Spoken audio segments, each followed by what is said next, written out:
Yo, yes, break time again. So we're on our sixth lunch vlog. Yeah, dumaan tayo dito sa sa plastikan.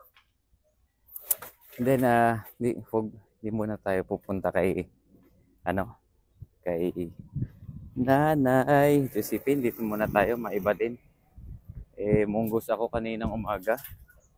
Sigurado munggos din siya doon kaya try natin dito. Dito tayo sa ah, ano, Kusina La Curvada. So, medyo lang kasi dito puntahan, mas malayo tapos mas mainit ngayon ang panahon dito sa Iloilo. Ganyan, napakainit. Pero at least may puno dito sa gilid. Yan, pulo. So may part na may shade ang dadaanan natin. Pero malaking part ay napakainit. Yan. So nice. Marami din kumakain doon. May mga nagda-drop by ang mga sasakyan.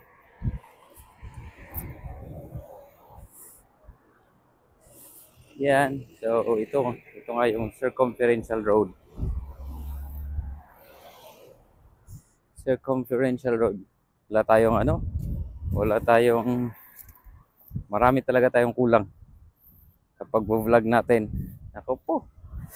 Wala tayong selfie stick para hawakan lang natin yung cellphone. Pero ano naman talaga, small beginnings. Huwag tayong mawalan ng pag-asa. So yan, dito tayo kakain sa Kusina La Curvada. Yan.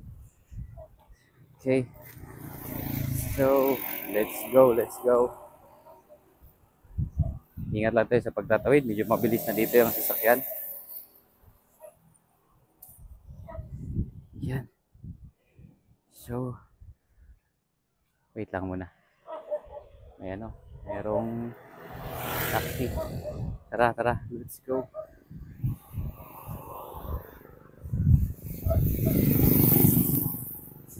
Yan.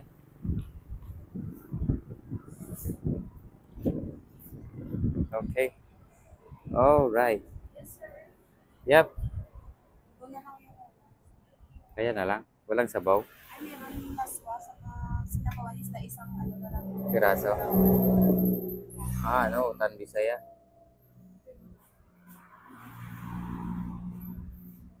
Ito isda. Kaso parang ayaw natin matinik.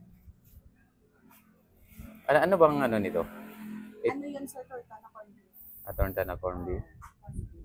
Ay, ito na lang at saka yung gulay. Ilang rice? Isa lang. Ito na lang muna ulam natin.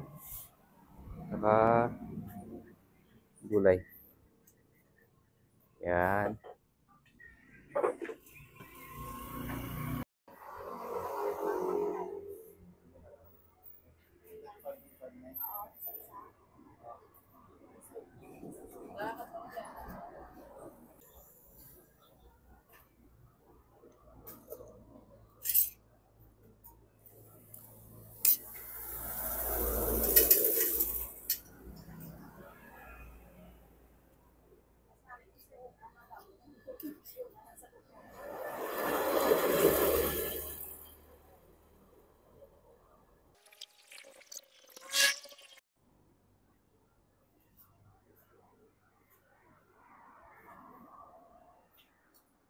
Ayun, so tapos na tayong kumain.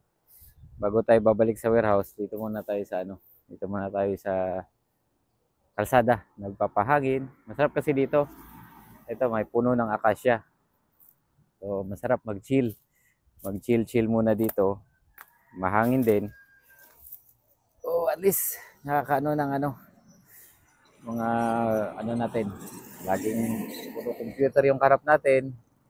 Puro mga basura, mga ganyan ba. Dito nakaka-relax konti. So titingin-tingin lang ng mga dumadaan na sasakyan. So far, wala pa naman tayo isang buwan dito sa Iloilo. Dito sa location kung saan yung trabaho natin, okay naman. Talagang peaceful, kahit pa paano. Accessible na rin lahat. Hindi naman magulo, hindi naman Yun ang naging challenge natin sa first week natin, yung paano tayo kakain sa gabi. Kasi halos lahat puro ihaw-ihaw na. Pinalad tayo na yung kasama natin doon sa loob, nagluluto naman. So, nakikijoy na lang tayo. Ganun na lang ang ginagawa natin para makakain din tayo ng sabaw. Pag umaga naman at saka tanghali, ito marami ng kainan na bukas. Sunday rin ang medyo mahirap din dito sa sa location natin. Wala talagang halos nagluluto. Yun nga, kailangan talagang magluto. Buti nga kamo, yun. Willing naman silang magluto yung mga kasama natin sa loob. So, enjoy na lang tayo. And so far, so good. Patuloy lang tayo. Patuloy lang sa Tingin ko, dito ko na siguro tatapusin tong lunch vlog. Kasi maganda yung background natin. Ganda, no? Para maiba naman. Hindi naman yung laging papunta na tayo ng office. So, ganun siguro muna guys. Maraming salamat sa nanonood. Ingat. God bless.